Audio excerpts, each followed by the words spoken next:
Hello everyone, welcome to Lost in the Reel. Today in anticipation for this week's Sundance Film Festival, I will be going over my top 10 favorite films that premiered at Sundance. And guys, make sure to tune in every day starting tomorrow for all of my coverage and reviews of the festival. Now, let's get started.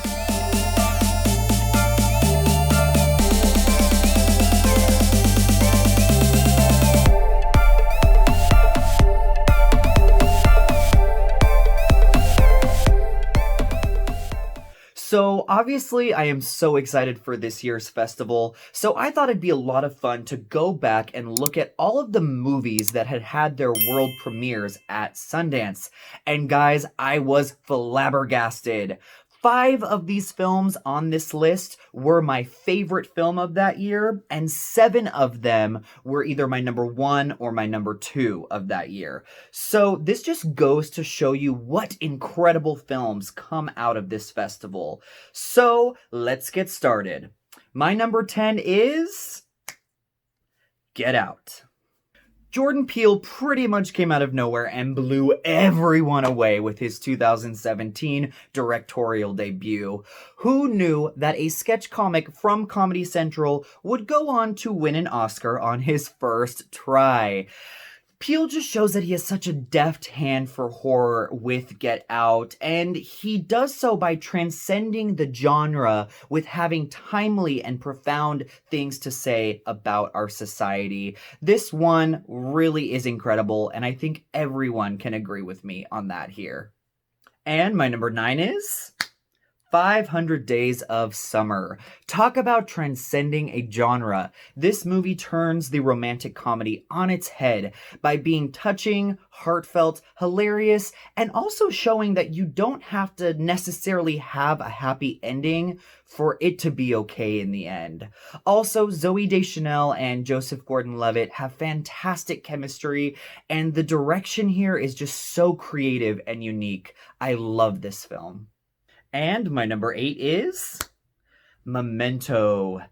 Oh, Christopher Nolan. Seriously, we are so blessed to have Christopher Nolan's presence in Hollywood because of this film.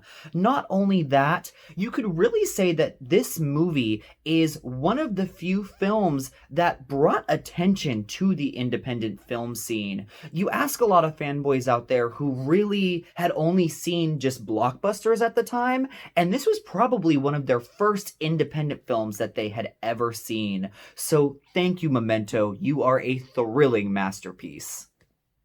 And my number 7 is Whiplash. This 2014 film honestly didn't sound that great on paper.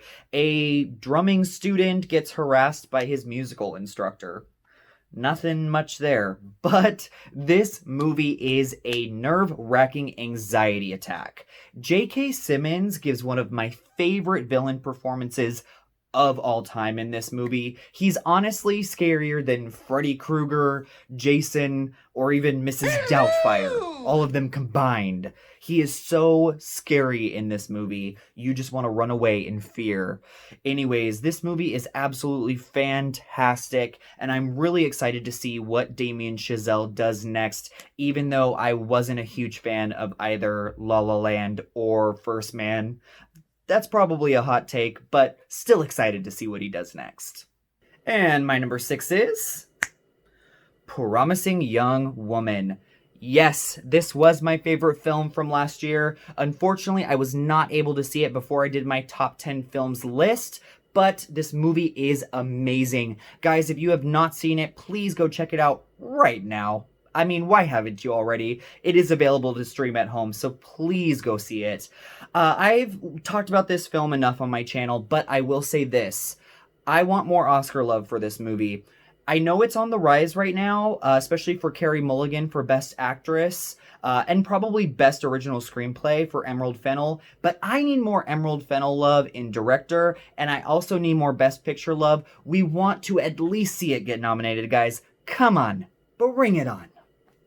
And my number 5 film is Call Me By Your Name. This movie brings me to tears every time I watch it. Just looking at Elio staring into the fireplace as Sufjan Stevens plays over him, I just wail like a little baby. I'm not gonna lie. I'm gonna be real with you guys. But this is such a heartbreaking film that really brings to life the pain of first love, of summer love, of love that you can't understand or control. It's just such a beautifully lived in film. And it also gave us the rise of Timothy Chalamet, who I'm so excited to see him in Dune, and also kind of crossing my fingers that he gets cast as Baby Wonka. That would be pretty cool.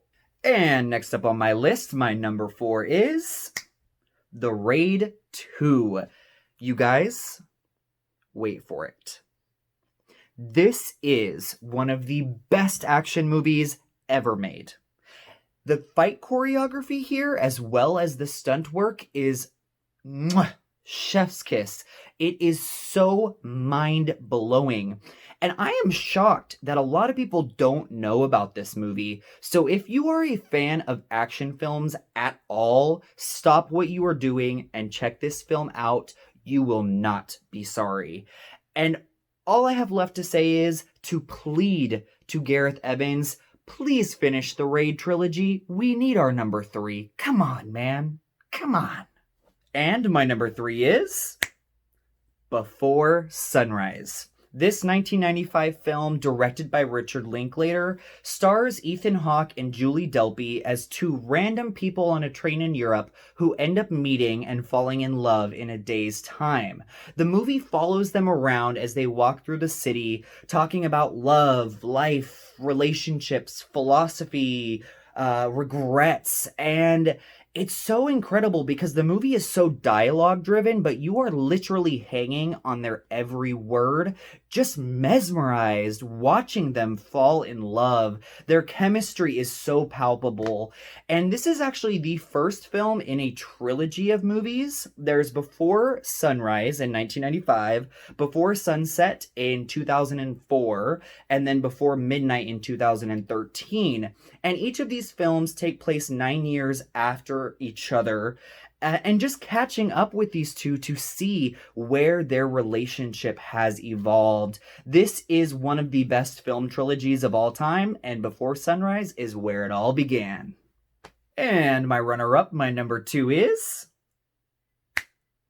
Hereditary. This directorial debut from Ari Aster is terrifying. I know a lot of people were disappointed by it because maybe they were expecting a lot of jump scares, and there are a few, but this movie is not about that.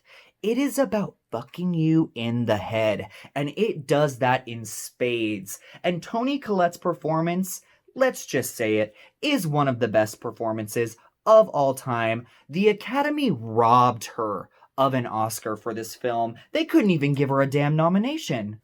Anyways, that's a whole nother story. I'll probably do a video about that in the future, but this movie is one of the best horror films of all time. If you haven't seen it, please check it out. It will change you. And my number 1 film is... Ow, God, my hand hurts. And my number 1 film is Little Miss Sunshine. This movie is somehow able to blend unspeakable tragedy, uncomfortable dark humor, and really sad realizations about life into a family road trip comedy.